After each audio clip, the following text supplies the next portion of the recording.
Kau tahu, masjid di ujung jalan itu. Pria itu menunjuk ke arah luar jendela. Dulu aku yang ikut bangun pondasinya. Tahun 82. Masih muda waktu itu. Semang, tapi juga keras kepala. Narti menoleh penuh perhatian. Masjid tua yang ia lewati setiap pagi sejak kecil, yang azannya selalu membangunkannya sebelum subuh, ternyata menyimpan bagian dari masa lalu orang asing ini. Aku dan bapakku bertengkar hebat karena warisan. Aku pergi, tak pernah pamit. Kupikir dunia ini luas, bisa sembuh di mana saja. Tapi ternyata luka yang kubawa tetap tinggal. Suara azan subuh tiba-tiba menggema, mengisi ruang warung dengan getaran suci. Pria itu menegakkan tubuhnya, menatap langit-langit, lalu matanya berkaca-kaca. Narti menggenggam erat lep piring di tangannya. Ada sesuatu yang berubah dalam udara warung kecil itu. Sebuah keheningan yang bukan hanya sunyi, tapi juga syarat makna. Kalau sempat, katanya pelan, berdiri sambil menarik napas panjang. Doakan aku agar diberi kesempatan bicara sekali lagi, sebelum semuanya terlambat. Ia melangkah menuju pintu. Narti hanya bisa mengangguk, tak tahu harus berkata apa. Di ambang pintu, pria itu menoleh sebentar, menatapnya seolah ingin mengingat wajah Narti dalam-dalam. Pintu tertutup pelan. Di luar, cahaya fajar mulai menyusup dari balik atap rumah-rumah tua. Sementara di dalam warung, Narti masih berdiri diam, memeluk hatinya yang tiba-tiba terasa penuh. Narti masih berdiri di tempatnya, menatap pintu yang baru saja tertutup. Suara langkah pria tua itu perlahan memudar di kejauhan, bersatu dengan gema azan subuh dan suara ayam jantan dari kejauhan. Hatinya bergemuruh. Ada perasaan aneh yang menggelayuti pikirannya, seperti ia baru saja melihat potongan masa lalu yang tak pernah ia tahu dimilikinya. Warung kecil itu, yang biasanya hanya jadi saksi keluh kesah para sopir malam dan penjual sayur, malam itu menyimpan sesuatu yang berbeda, lebih dalam, lebih sunyi. Ia duduk perlahan, mencoba mengingat kembali setiap kata pria tua itu. Tentang masjid, tentang tahun 82, tentang pertengkaran dengan ayahnya. Lalu kalimat terakhir itu, doakan aku agar diberi kesempatan bicara sekali lagi. Seketika, sebuah ingatan melintas. Pak Jatmiko. Nama itu muncul begitu saja, dari dasar ingatannya yang paling dalam. Seorang lelaki yang pernah diceritakan ibunya. Kakak dari ayahnya, yang katanya pergi merantau sejak muda setelah cekcok soal tanah warisan keluarga. Tak pernah kembali, tak ada kabar, dan lama-lama tak lagi disebut. Namanya Jatmiko. Dulu katanya keras kepala, tapi punya hati yang baik. Begitu ibunya pernah berkata, kalau masih hidup, mungkin seumur bapakmu. Tapi siapa tahu dia masih ingat jalan pulang. Darah Narti berdesir. Apa mungkin pria itu? Ia bangkit, meraih dompet kecil di bawah meja kasir. Di dalamnya ada selembar foto tua yang selalu ia simpan. Foto hitam putih keluarga ayahnya, saat mereka masih tinggal di desa sebelum pindah ke kota. Di pojok kanan foto itu, seorang pria muda berdiri dengan senyum tipis dan tangan di belakang punggung. Matanya tajam, dan ada sedikit gurat keras di rahangnya. Narti membandingkannya dengan wajah pria tadi malam. Meskipun telah dimakan usia dan waktu, garis wajah itu, terutama matanya, masih menyimpan jejak yang sama. Ia merapatkan jaket tipis di tubuhnya dan memutuskan sesuatu. Jika benar pria itu adalah Pak Jatmiko, maka ia tak boleh membiarkannya pergi begitu saja. Mungkin ini bukan kebetulan. Mungkin ini adalah bagian dari sesuatu yang lebih besar. Sebuah kesempatan yang diberikan waktu sebelum benar-benar terlambat. Dengan langkah cepat, ia membuka pintu warung dan menatap ke arah jalan yang mulai terang. Dan saat embun pagi mulai menetes dari ujung genting, Narti berlari kecil, menelusuri arah langkah pria yang mungkin adalah keluarga yang hilang. Langkah Narti menapak cepat di jalanan desa yang masih basah oleh embun. Sandalnya memercikan air ke kaki, tapi ia tak peduli. Langit sudah mulai berubah warna, campuran ungu, biru, dan oranye yang menggurat di cakrawala.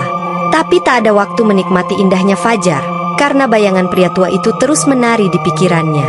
Setiap tikungan jalan, setiap gang kecil yang ia lewati, ia celingukan, mencari sosok yang tadi malam begitu tenang namun penuh beban. Warung-warung mulai membuka tirai, pedagang sayur mulai mendorong gerobak, dan dari kejauhan, suara pengajian subuh terdengar sayup-sayup dari masjid tua yang ia maksud tadi. Di depan masjid itu, langkahnya terhenti.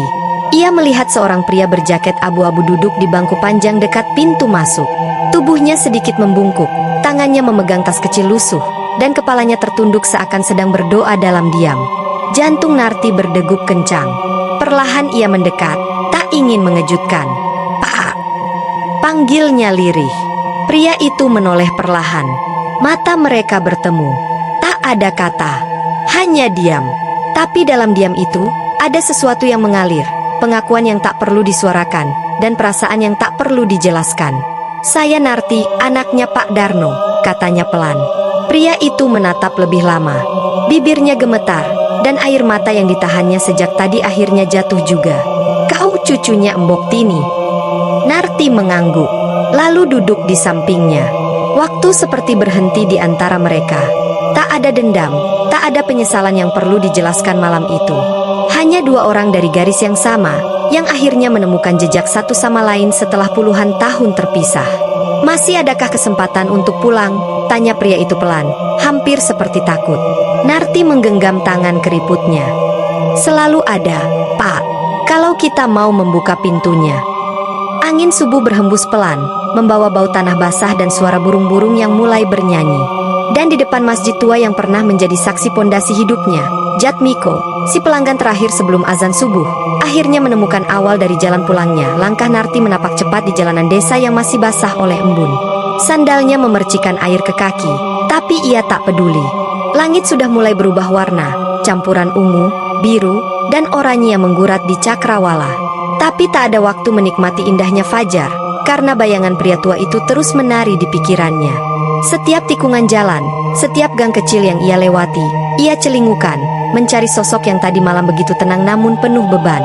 Warung-warung mulai membuka tirai, pedagang sayur mulai mendorong gerobak, dan dari kejauhan, suara pengajian subuh terdengar sayup-sayup dari masjid tua yang ia maksud tadi. Di depan masjid itu, langkahnya terhenti. Ia melihat seorang pria berjaket abu-abu duduk di bangku panjang dekat pintu masuk. Tubuhnya sedikit membungkuk, tangannya memegang tas kecil lusuh, dan kepalanya tertunduk seakan sedang berdoa dalam diam. Jantung Narti berdegup kencang. Perlahan ia mendekat, tak ingin mengejutkan. "Pak!" panggilnya lirih. Pria itu menoleh perlahan. Mata mereka bertemu. Tak ada kata, hanya diam. Tapi dalam diam itu, ada sesuatu yang mengalir. Pengakuan yang tak perlu disuarakan, dan perasaan yang tak perlu dijelaskan. "Saya Narti, anaknya Pak Darno," katanya pelan. Pria itu menatap lebih lama. Bibirnya gemetar, dan air mata yang ditahannya sejak tadi akhirnya jatuh juga. "Kau cucunya Mbok Tini?" Narti mengangguk, lalu duduk di sampingnya. Waktu seperti berhenti di antara mereka. Tak ada dendam, tak ada penyesalan yang perlu dijelaskan malam itu. Hanya dua orang dari garis yang sama, yang akhirnya menemukan jejak satu sama lain setelah puluhan tahun terpisah. "Masih adakah kesempatan untuk pulang?" tanya pria itu pelan, hampir seperti takut. Narti menggenggam tangan keriputnya.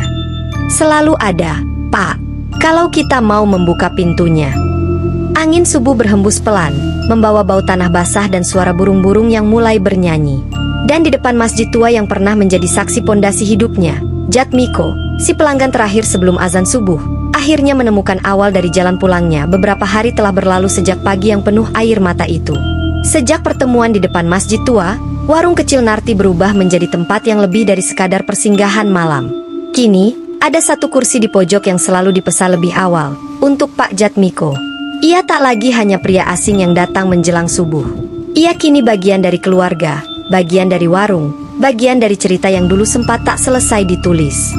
Setiap malam, ia duduk di kursi itu sambil menyeruput kopi buatan Narti. Kadang berbincang dengan pelanggan lain, kadang hanya diam dan menatap langit malam. Tapi matanya tak lagi berat seperti dulu. Ada damai di sana. Ada pulang.